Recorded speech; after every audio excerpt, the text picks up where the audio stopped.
Partie 1. J'espère que tu vas bien. Dans la vie, il y a des hauts et il y a des bas.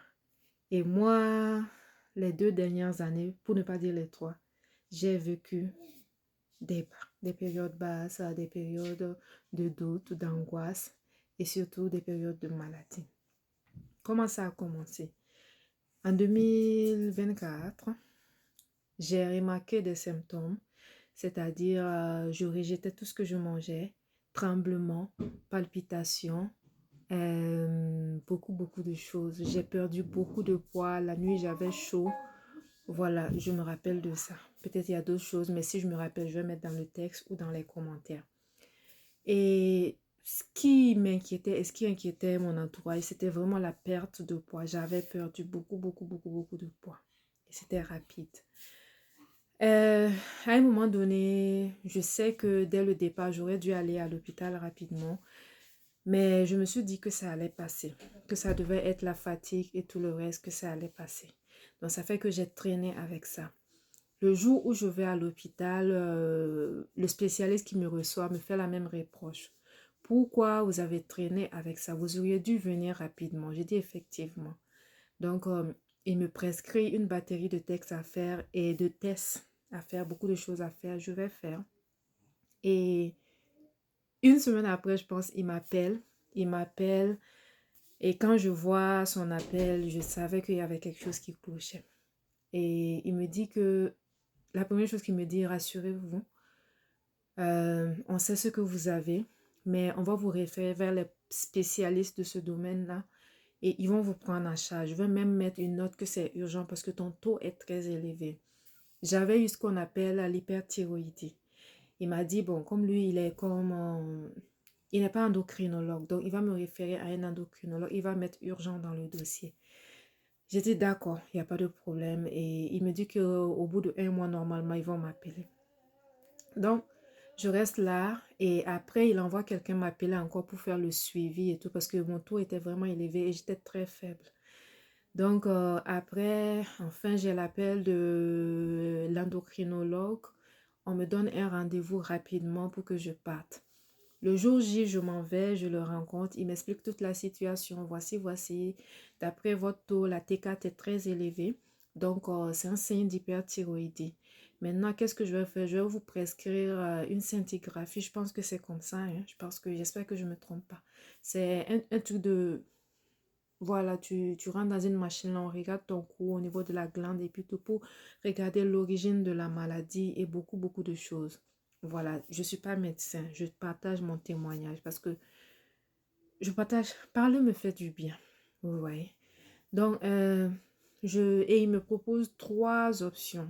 La première option, c'est prendre des médicaments, la médication, le tapazole, je pense, le tapazole. Prendre ça pendant un certain nombre de mois. La deuxième option, c'est aller prendre de l'iode pour l'ablation d'une partie de la glande. Et la dernière option, c'est la chirurgie. Voilà, au niveau de la glande. Et j'ai posé les questions. Finalement, j'ai décidé que avec lui, il m'a dit que oui, c'est la première option qu'il propose aussi, que j'allais essayer le traitement.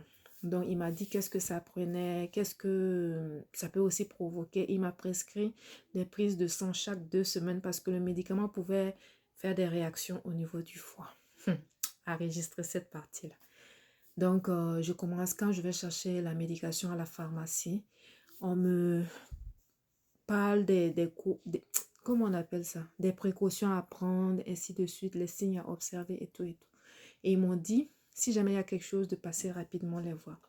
J'ai dit, d'accord, il n'y a pas de problème. J'ai pris les comprimés, je suis rentrée chez moi. Le même jour, j'ai commencé à prendre. Et honnêtement, j'étais contente parce que dans ma tête, je me disais, ah, on va en fait trouver une solution. Parce que j'étais très fatiguée, quelqu'un qui ne mange pas. Et tout ce que je mange, je rejette aussi. Les palpitations, j'étais tout le temps... Oh, c'était trop, j'ai souffert. Donc, quand je commence à prendre les médicaments, je sens un peu un changement. Et une semaine après, je vais faire les prises de sang. Et il reçoit même les résultats des prises de sang. Il m'appelle, il me dit, ah, vraiment, c'est bon, hein? Le taux commence à baisser, c'est satisfaisant. Moi-même, j'étais contente, vous voyez. Je ne savais pas ce qui m'attendait. Donc, je continue à faire les prises de sang. À un moment donné, je commence à voir des signes, des manifestations. Je ne dormais pas la nuit, des démangeaisons. C'est-à-dire que quand la couverture ou bien le drap touchait ma peau comme ça, il y avait des boutons. Je grattais ma peau jusqu'à... Non, je ne peux même pas t'expliquer. Je ne vais pas parler de ça. C'était terrible. Donc, et il y avait beaucoup d'autres choses, des maux de ventre. J'ai commencé à avoir les yeux jaunes. Les boutons, c'est les photos que vous avez vues là. Vous voyez ma peau, même ma peau était bizarre. Voilà, c'est vraiment ça. J'ai pris les photos pour garder. Donc, je me lève, je vais voir des professionnels à la pharmacie. Je les explique que voici, voici, voici. Honnêtement, je pense que c'est le médicament. Je vais passer rapidement. On me dit que non, c'est pas ça. Ça peut pas être ça. On me retourne chez moi. J'ai dit d'accord, c'est bon. J'étais triste. J'ai dit d'accord. Je suis venue, j'ai essayé de trouver des solutions naturelles moi-même. Je mettais de l'huile, je mélangeais l'huile d'olive avec l'huile essentielle de menthe poivrée. Quand je mettais ça, ça apaisait les démangeaisons et j'arrivais à dormir 1 à 3 heures par nuit. En journée, oublie ça, je ne dormais pas. J'étais fatiguée. Donc, jusqu'à ce que l'endocrinologue reçoive les analyses, la prise de sang. Un jour, je reste comme ça. Ce jour-là, je parlais avec une personne, avec ma mentor. On parlait travail et tout. Et je vois comment un numéro inconnu m'appelle plusieurs fois. J'ai dit, mais ça doit être sérieux. Mais j'ai dit, bon, j'ai pas besoin de ça pour le moment. Après, je vais répondre. Parce que quand quelqu'un insiste, ça veut dire que c'est sérieux, c'est urgent. Et l'autre, j'ai mis un numéro dans mon dossier médical comme personne à contacter en cas d'urgence. Je vois que cette personne aussi m'appelle, insiste, insiste. Je dis, là, c'est sérieux. Effectivement, c'est sérieux. Donc, je veux vite terminer avec l'appel que j'avais pour savoir qu'est-ce qui se passe. En temps, cette personne-là m'envoie un message sur WhatsApp et me dit, ton médecin te cherche, c'est urgent.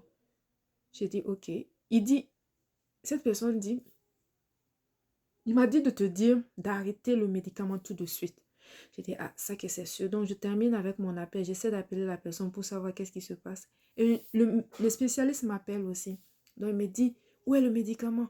Arrêtez de prendre tout de suite. Le foie est très atteint. Comment vous vous sentez? J'ai dit, bon, je savais. Je voulais pas rentrer dans les détails, mais je savais, je connais mon corps. Donc, c'était tellement une expérience difficile que même en parler, enfin, je voulais oublier ça et passer à autre chose, mais je vous dois des explications parce que j'ai une communauté qui m'aime beaucoup. Quand je prends des temps d'absence, il y en a qui s'inquiètent beaucoup. C'est pourquoi je fais des vidéos pour expliquer une bonne fois pour toutes et après, je vais passer à autre chose parce que j'ai pas envie de m'attarder là-dessus.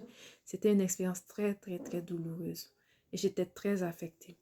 Donc, il me dit, là, il y a d'autres spécialistes qui vont rentrer dans ton dossier, un gastro-entérologue. Vous allez partir faire une écho du foie. On va vous prescrire d'autres prises de sang. Et maintenant, à cette étape-là, je faisais des prises de sang chaque semaine. Et je devais aller faire à l'hôpital pour qu'ils puissent avoir les résultats rapidement en attendant que le gastro-entérologue m'appelle parce que c'était urgent. Le foie était très atteint. Et comme exemple, là, le taux du foie, là, les ALT, c'était à 50. Moi, j'étais à 1200. Vous voyez? Donc moi-même, je ne savais pas comment moi-même, je sais pas comment j'ai fait pour tenir. Jusqu'à présent, je ne sais pas. C'est la grâce de Dieu parce que je suis croyante. Donc, on m'appelle rapidement dans un hôpital à côté de moi. Je vais faire le truc au niveau du foie, là. Voilà. Eux-mêmes, ils me disent que bon, ils ne trouvent pas rien de grave, mais ils vont envoyer les résultats. Maintenant, la gastro-entérologue m'appelle encore. Elle me dit que non, ils ne voient pas, mais ce qui les inquiète, c'est que le taux est très élevé, ça ne descend pas. Donc, ils n'ont pas le choix. Je dois aller à la biopsie du foie. Je ne voulais pas entendre ce mot-là parce que tout ce qui est biopsie, là, moi, dans ma tête, ça faisait mal. Et d'ailleurs, je vais faire une vidéo là-dessus parce que avant d'aller, je cherchais des vidéos. J'ai pas eu de vidéos de témoignages de personnes. Je pense que le fait de témoigner, de partager mon expérience, ça va aider quelqu'un. Donc, je vais faire aussi une partie sur la biopsie du foie. Et elle me dit que je n'ai pas le choix. Je dois aller à la biopsie du foie, ainsi de suite. Et partie 2.